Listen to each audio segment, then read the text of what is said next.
Sir ने बताया था कि मत का मतलब क्या होता है, मत का मतलब विचार होता है।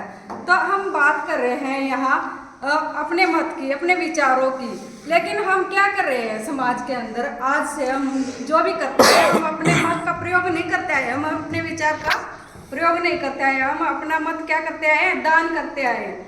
मतदान, जो चीज़ हमने दान कर दी, क्या हम उसको वापस ले सकते हैं? ले सकते हैं? नहीं ले सकते। जब हमने उसको दान कर दिया तो हमारे पास वापस नहीं आएगी। तो मतदान मत कीजिए, आप मत का जो आपका अधिकार है, मताधिकार, उसका प्रयोग कीजिए। यानी कि मत आपका एक राइट है, आपका अधिकार है, उसका अच्छे से प्रयोग कीजिए। आप अपने मत अधिकार को एक, जैसे हम अपनी बेटी को किसी के हाथों ऐसे ही नहीं नीलाम कर देते, इस तरीके की बातें होती है। अपनी जो हमारा मत है, हम उसको अपनी बेटी की इज्जत की तरह दूसरों के हाथ में नहीं दे सकते।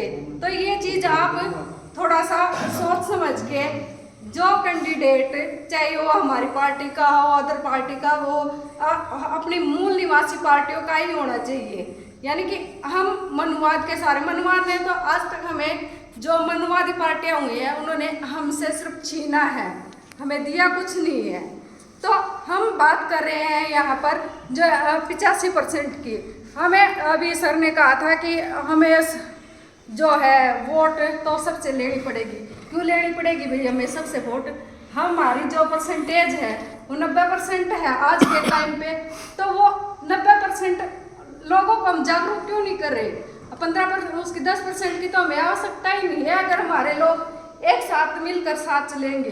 लेकिन चल ही नहीं रहे। वही कि मैं वाल्मीकि हूँ तो मेरे से नीचा जो दानक है, तो ये जो ऊंच नीच की जो है सोच, वही हमें आगे नहीं बढ़ने दे रही।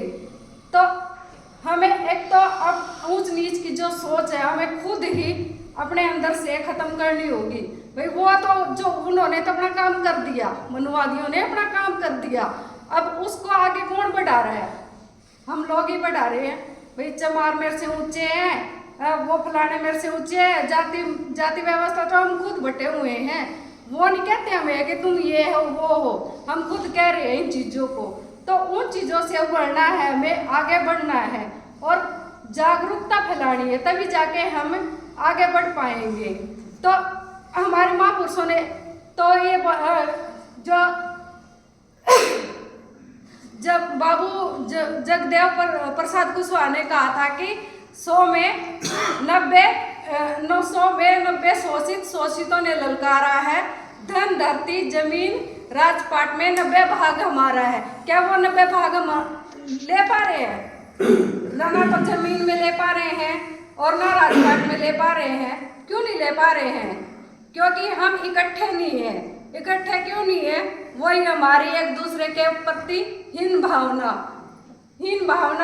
भरे हुए हम एक दूसरे के प्रति, इसलिए हम आगे नहीं बढ़ पा रहे। और दूसरा जो है, हमारे महापुरुषों ने हमें दुश्मन की पहचान भी बता दी है। तो दुश्मन की पहचान हम कर ही नहीं पा रहे। कौन हमारा दुश्मन है, कौन हमारा दोस्त है? सबसे पहले तो राष्ट्रपिता ज्योतिबा फुले ने कहा था कि सेठ जी और भट्ट जी विदेशी। दूसरा दीनबंधु सर छोटूराम ने भी हमें इसकी तरफ इशारा किया था कि ए मेरे मजदूर किसान, दो बात ले मेरी मान, एक तो बोलना ले सीख, दूसरा दुश्मन को पहचान। और मंडी फंडी से सावधान, मंडी फंडी से सावधान का इशारा किसकी तरफ है? मनुवादियों की तरफ है। तो क्या ये बात हम समझ रहे हैं? बिल्कुल भी नहीं समझ रहे।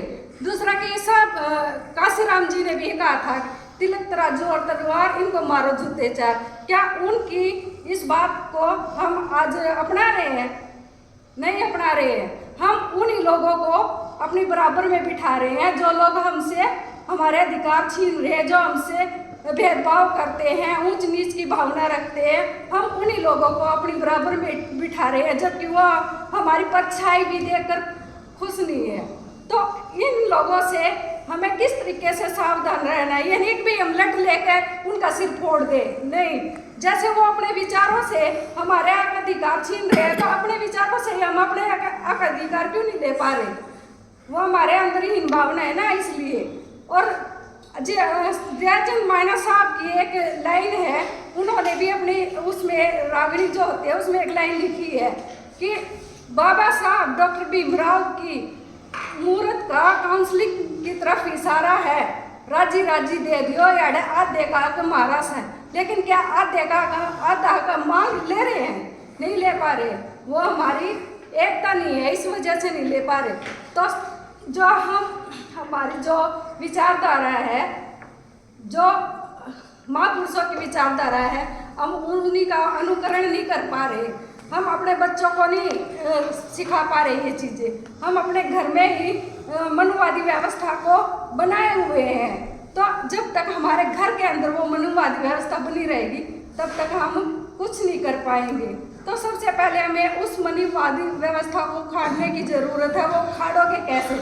अपने महापुरुषों की विचारधारा को पर चलने के बाद ही उस व्यवस्था को हम उखाड़ सकते हैं। तो आप सभी से मेरा निवेदन यही है कि आप जिस कैंडिडेट को भी वोट दे, जिस भी पार्टी को वोट दे, कम से कम आप ये देखें कि वो आपको 5 किलो राशन का लालच ना देकर आपके बच्चों का जो भविष्य है उस पर निर्धारित जो भी व्यवस्था वो लेके आएगा, स्कूल कॉलेज जो इस देश में असमानता की जो व्यवस्था है उसको ख़त्म करेगा। तो हम उस पार्टी को, उस कैंडिडेट को वोट देंगे, ना कि जो हमारे अधिकार छीन रहा है हम उसको वोट देंगे। तो ये आप सब पर डिपेंड करता है कि आप क्या चाहते हो। अपने बच्चों का भविष्य जो वो अंधकार में करना चाहते हो, सिर्फ 5 किलो राशन में ही रखना चाहते हो कि भाई जीने के लिए हमें तो सिर्फ 2 चीज़ चाहिए, रोटी, मकान और कपड़ा, जो हमें मिल ही रहा है। लेकिन आप जब हकीकत में देखोगे, आपकी जो देश की व्यवस्था है, आधे लोगों को तो यह भी नहीं मिल पा रहा। भूखे सोते हैं लोग, जो गरीब मजदूर हैं उनको पूरी मजदूरी भी नहीं मिलती। तो आप यह सोचकर देखें कि कितना बुरा हाल हो रहा। और ये पार्टियां सिर्फ अपने स्वार्थ के लिए ही, अपने पेट और गेट के लिए ही काम करती है। मनुवादी पार्टियां, वो आपके भलाई के लिए कभी काम नहीं करेगी। आपके बच्चों का भविष्य है जो उजाले में नहीं लेके आएगी। तो इस चीज़ का ख्याल रखते हुए आप सोचिए कि आपको मत अधिकार का प्रयोग करना है या मतदान का प्रयोग करना है। तो सोच कर देखिए और फिर निर्णय लीजिए। जय भीम, जय मूल निवासी, जय भारत, जय श्री राम।